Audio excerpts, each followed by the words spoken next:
Hi friends, welcome to my channel. ఇంతకు ముందు కథలో ధర్మరాజును రాజుగా చేయాలని భీష్మాచార్యుల వారు నిర్ణయించుకుంటారు. అదే సమయంలో ధృతరాష్ట్రుని యొక్క ఇంకొక కుమారుడైన యూయుత్సుని గురించి కూడా తెలుసుకున్నాం కదా అండి. కథలోనికి ముందుకు వెళ్ళేటప్పుడు తప్పకుండా సబ్స్క్రైబ్ చేసుకోండి. మంచివాడు తన కష్టాలకు ఏడుస్తే దుర్మార్గుడు ఎదుటివారి సుఖాలకు ఏడుస్తాడు. ధర్మరాజు యువరాజు అయిన దగ్గర నుండి దుర్యోధనుడికి నిద్ర రావడం లేదు. సరిగా అదే సమయంలో గాంధారి సోదరుడు దుర్యోధనుడి మేనమామైన శకుని హస్తినాపురానికి వస్తాడు. నిప్పుకి నూనె తోడైనట్లుగా దుర్యోధను దుశ్శాసనులకు తోడుగా ఉంటాడు. దుర్యోధనుడు దుశ్శాసనులతో కలిసి శకుని ఒక పథకం వేస్తాడు. ఎలాగైనా సరే పాండవులను మట్టు పెట్టాలని చెప్పి హస్తినాపురంలో ఉండకుండా చేయాలని ఆనాటి రాత్రి సమయంలో ధృతరాష్ట్ర మందిరానికి దుర్యోధనుడిని పంపిస్తాడు. దుర్యోధనుడు తన తమ్ముడితో కలిసి అడవికి వెళ్తున్నట్టుగా ధృతరాష్ట్రునికి చెప్తాడు. ధృతరాష్ట్రుడు వేటాడటానికా అని అడుగుతాడు. కాదు, సోదరులందరితో అక్కడే శాశ్వతంగా ఉండిపోవాలని నిశ్చయించుకున్నాను. పాండుపుత్రులతో మీరిక్కడే హాయిగా ఉండండి అని బాధాధ్వనితో అంటాడు దుర్యోధనుడు. అదేమిటి దుర్యోధన, అడవులకు వెళ్ళి బ్రతకవలసినంత కష్టం ఏమొచ్చింది? నిన్ను ఎవరైనా ఏమైనా అన్నారా? అసలు ఏం జరిగింది అని కంగారుగా అడుగుతాడు ధృతరాష్ట్రుడు. ఇంకేం జరగాలి? నాకు దక్కవలసిన సింహాసనాన్ని మీరు ధర్మరాజుకి కట్టబెట్టారు. వాడి దయతో బ్రతకటం నాకు ఇష్టం లేదు అని అంటాడు. దుర్యోధన, ధర్మరాజు నీతిమంతుడు, పాపానికి అధర్మానికి భయపడతాడు.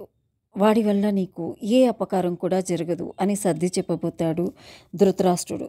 నాన్న, వాడి మీదే నీకు అభిమానం ఉంది. మీరు వాడిని సమర్థిస్తున్నారు. మీరు వాడి దగ్గరే ఉండండి అంటాడు దుర్యోధనుడు.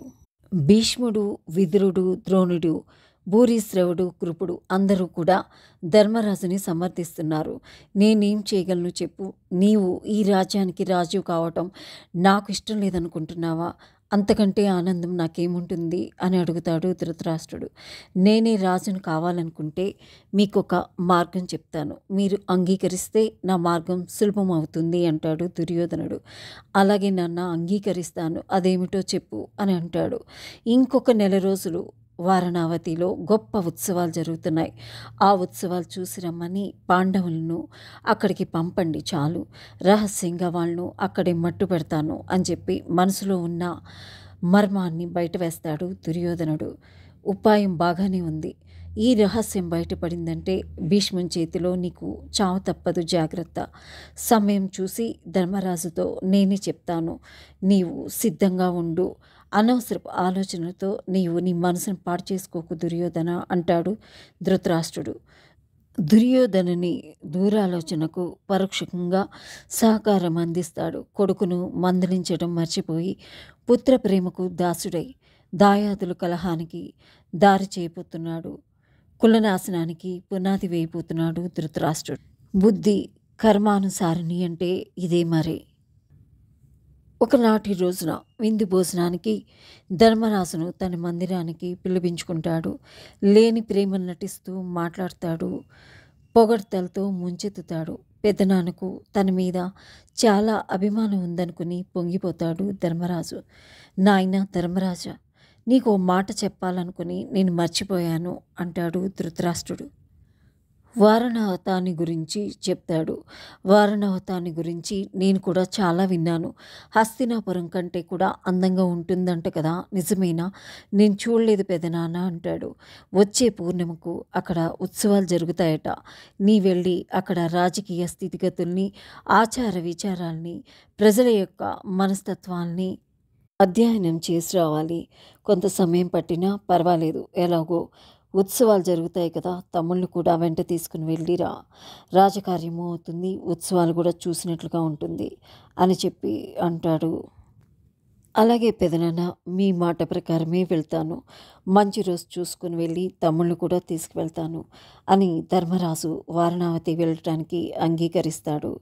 ధర్మరాజు వారణావతికి వెళ్ళటానికి అంగీకరించాడని తెలియగానే దుర్యోధనుడు తనకు అతి నమ్మకస్తుడైన పురోచనాచారి అనే విశ్వకర్మను పిలిపించి అతి త్వరగా ఒక లక్క ఇంటిని తయారు చేయడానికి నియమిస్తాడు. కావలసినంత ధనాన్ని 100 గుర్రాలను ఇచ్చి వారణావతికి పంపిస్తాడు. పురోచనుడు తన నేర్పరులైన శిష్యులతో రేయింబవళ్ళు శ్రమపడి లక్క ఇటుకలతో అందమైన భవనాన్ని తయారు చేసి దుర్యోధనుడికి కబురు పంపుతాడు. ఈ దెబ్బతో పాండవుల ఆట కడుతుందని సంతోషంలో ఉంటాడు దుర్యోధనుడు. దుర్యోధనుడి దుర్మార్గాన్ని కర్ణుడు మాత్రం అంగీకరించడు. కుట్రతో మోసంతో రాజ్యం సంపాదించుకోవాల్సిన అవసరం నీకేమిటి మిత్రమా? నేనున్నాను కదా, ప్రత్యక్ష పోరాటం చేద్దాం, నాకు ఇటువంటి మార్గం నచ్చదు అంటాడు కర్ణుడు. దుర్యోధనుడు కర్ణుడికి సర్ది చెప్తూ, కర్ణ, నీకు ఇష్టం లేకపోతే ఇందులో నీవు పాల్గొనుకు అంటాడు. మహాభారతంలోని కథలోనికి ఇంకా ముందుకు వెళ్ళేటప్పుడు తప్పకుండా లైక్ చేయండి, షేర్ చేయండి, సబ్స్క్రైబ్ చేయండి. Thank you.